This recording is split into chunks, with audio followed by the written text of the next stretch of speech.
hello everybody. I'm very glad to be back in Prato for my second time. Much better weather this time than last time. In October, I think, it was raining. So I'm really pleased to be back, and all our international guests are here for a meeting of an informal network called the Cultural Economy Network. And we thought it would be a great idea to have to use the expertise in town to link with some of the things that you're doing in Prato around thinking about what the future for the city is, what the role of culture and creativity is in that new city. So I hope this day will be useful to that process. I know that there have been many changes, political, over the last few months, and also new opportunities, new challenges. So we thought it's perhaps a good time to have this kind of meeting, to think about what are the possibilities here for the city.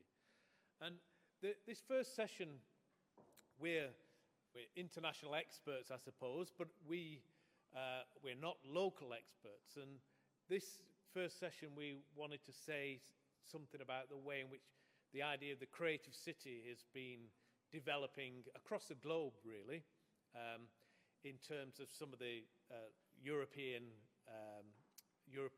initiatives around City of Culture, around the more general ones, such as UNESCO's Creative Cities Network, and other issues around sustainability and some of the great work that's being done elsewhere, such as in Latin America. So we hope that's useful for an overview. And I know that in session 2, you will hear some much more specific issues, discussions around what's happening here in Prato. And then we have a chance in the third session to discuss some of those with more of our experts, really. And I thought I would start off by trying to say something about where we are with the creative city, because that idea has been around for quite some time, really, and I think certain parts of it are getting, as we say, old. They're getting some of the problems with the early enthusiasm have begun to appear, and I think it's a good time, generally, not just here in Prato, but more generally, to rethink what we mean by the creative city. We're cultural policy experts. We're cultural economy experts, and so I want to situate this in that connection between culture and in economy somewhere within this context. There we are. So, just what does creative city mean? And there are many, many different strands for it. I'll identify a few.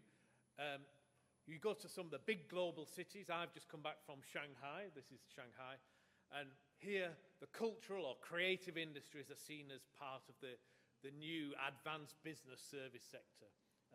If you're going to be a global financial capital, well, creative city often means this sort of, the media and new media sectors around that. Culture is also about branding. Culture as a way of promoting your city, as about image, about inward investment and attracting businesses, getting business to relocate here. Culture is tourism, as we all know. This is the famous Bilbao, the Guggenheim in Bilbao, where usually art galleries and other forms of culture are used to attract people in. But we've also got culture as lifestyle, the cafe society, the creative class, and here's Richard Florida. Apparently he can't play the guitar, but this is another strong element of the idea of the creative city. And also another aspect of the creative city that's often forgotten, actually, but in many ways it's where it began, is culture as social cohesion. Culture is about including communities. This is a picture of a community centre in Australia, Melbourne. But I want to focus a bit in this session on A final aspect of the creative cities, which is the idea that culture and creative industries, and I won't go into the difference in this talk, but that culture and creative industries are a kind of economic driver, are a growth sector that can make an important contribution to the city. And of course, this would include the textile sector as well as other manufacturing-related cultural industries, creative industries. And I just want to say something about this, really, because I think it's often I think it's important to get an idea of what we're trying to say about this, what is important about them. This is taken from the London's creative industry strategy, and you can see it's all about 15 billion, so many millions of employment, so much value added, so much GDP, etc., etc. And I want to perhaps give a different story about that. What is the cultural economy? I think we know that the cultural economy is a mix of large and small companies. It's about public and private. It's about high growth sectors, but also low and sometimes no growth. It's about the institutional, the public sector, and the commercial. We also know there are many different values at play. It's not just one value, whether that's profit or art. There are many different values, and individuals, businesses, institutions, departments move across these different value spaces, and there are different motivations and different criteria of success, and they're all there as part of that cultural economy. So the sector itself is very diverse, with different ways of making money, making value, and with different values in that way. So the object of policy here is usually not the individual firm, as in traditional business support, but it's about relations and networks within which firms, businesses, and other actors operate. And these, again, as we know very much, are highly embedded in localities, though they've got multiple connections with other, across national, regional, and global scales. So it's a very complex sector that's not immediately amenable to traditional business support. So a cultural economy, from our point of view, is not the economic aspect of culture. It's not taking the economic bit and examining it, but it's, first of all, a recognition that culture is an economy, that it does need economic tools to support it, not just subsidy, but a range of economic tools, and that culture can thrive when these different economic supports are applied to it. But as I said, these cultural products and services are not amenable to standard business support, because fundamentally the economic value of this sector is based on its cultural value. There are two things at work here. So there's a constant play between what we might call a cultural business strategy, where the main motivation might be aesthetic or artistic or cultural in a wider sense, and a commercial business strategy, which is usually seen, about profit and growth and those things. And cultural businesses are a complex mix of the two, and I think it's really important to acknowledge that. So cultural and economic value are there within the product itself, as we know. They're there in the businesses. Not all businesses are looking for maximization of profit and rapid growth. There are other values that they want to look at. These different values are there within the ecosystem, the local ecosystem, and of course within the city. So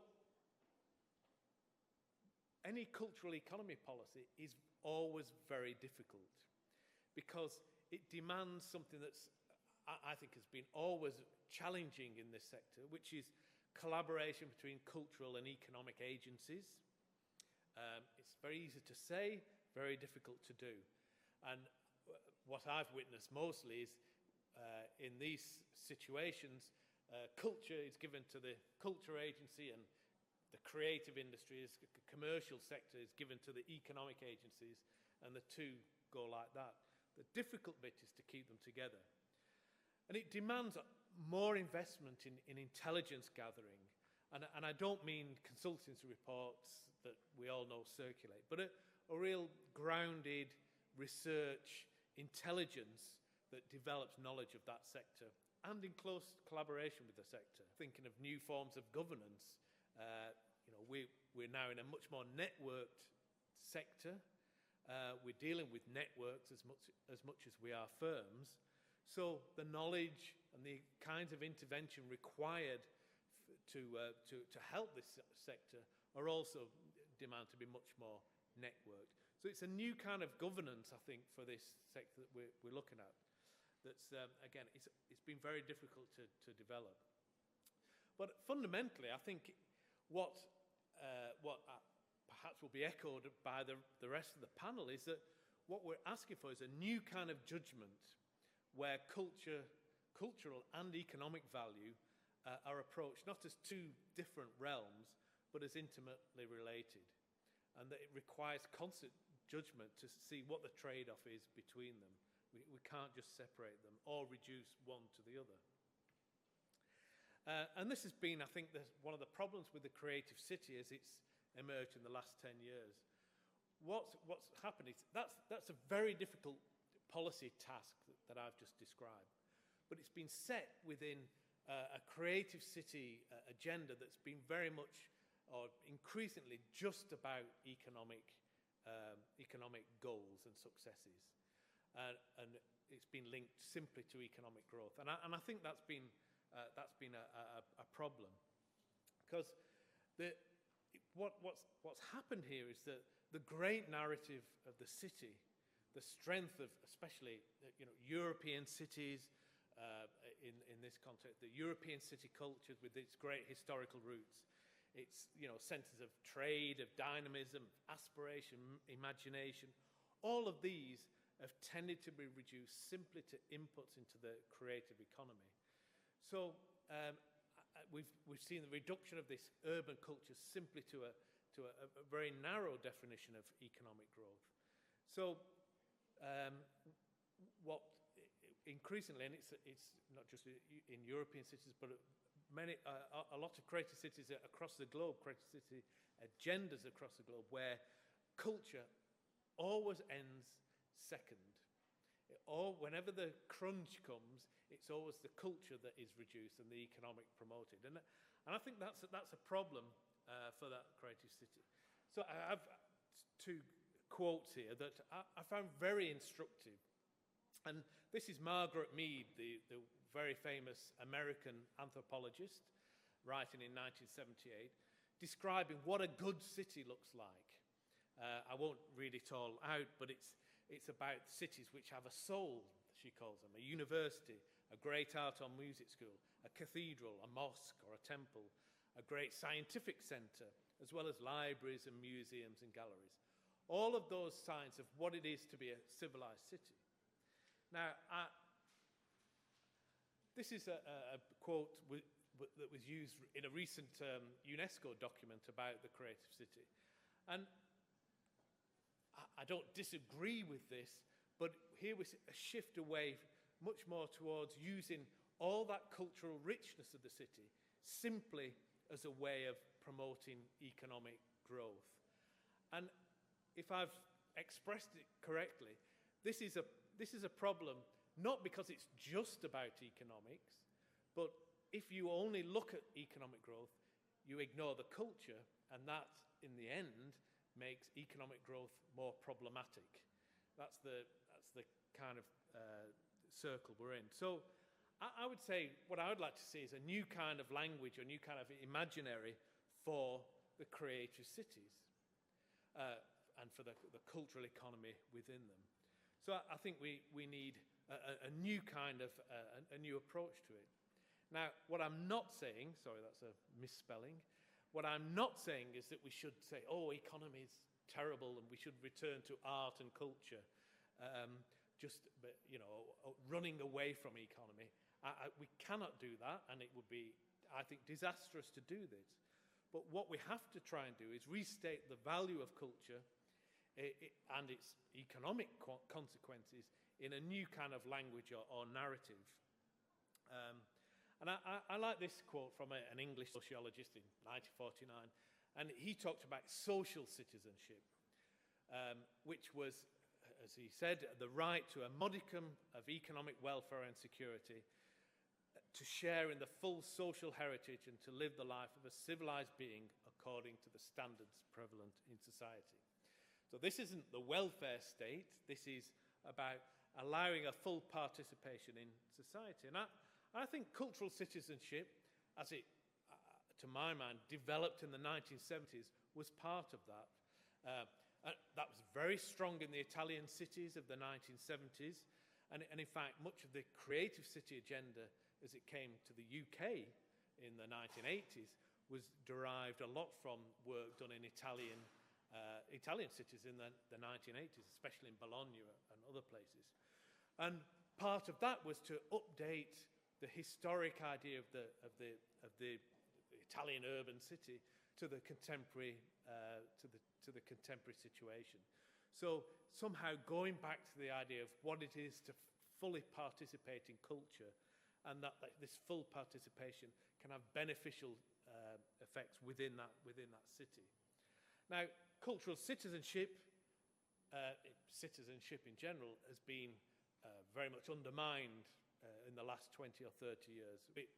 We all know this, neoliberalism, the emphasis on marketization, choice, individualism, has undermined that more public values around citizenship. But nation states themselves are no longer our only identity. Italian, French, American, Germany, those fixed identities are no longer with us. And in many respects, I think that's a good thing. We're more global in outlook. But we no longer have that clear-cut citizenship. But also, urban citizenship has become much more problematic, as I think we'll hear today. Population mobility, migration, multiculturalism, growing power inequalities, globalization, all of these have made urban citizenship much more difficult. But I think we do have to try for this. So I think there is a new movement, not just in Europe, across the globe, for a new kind of urban citizenship, to in a way, re-embed, to put back the more abstract notion of citizenship into the lived fabric of urban life. And I think to do this, we can look to some of the very old discourse of the city.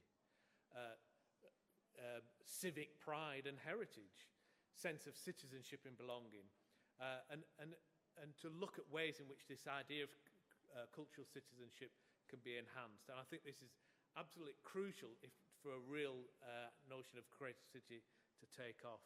And we might even look to some of the really old, very old things, going back to the ancient Greek, about civic virtue, the idea of the urban good life, which is not just about consumption and rights, but also about duties and building connections, an ethical political community through which shared values can be created, sustained, and challenged.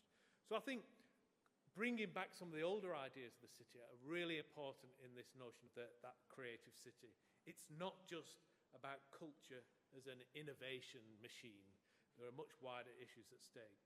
So I would say that, finally, that cultural economy is really important, and we'll hear some of that. It's a distinct system. It has its own specifics and dynamics, but we cannot just see this as some automatic business logic, whether cultural business or commercial business, but they have to be set within the wider values of the city. And I think that's where we are with Creative City, to somehow combine the economic aspects of culture with those older discourses of urban citizenship and the good city. And I think only in that way can we begin to get a new kind of progressive creative city. So we might ask of future policy, really, not what's its GDP or what employment effects does it have, but what kind of educational, material, or symbolic means exist for the access to the production and consumption of culture, from the amateur through to the professional, from community groups right the way through to the cultural businesses.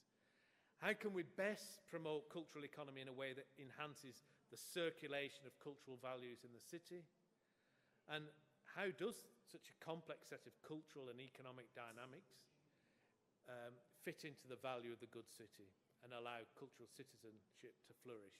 I think by asking those big ones, it will enhance ultimately our approach to the cultural economy of the city. So thanks for that, and thank you.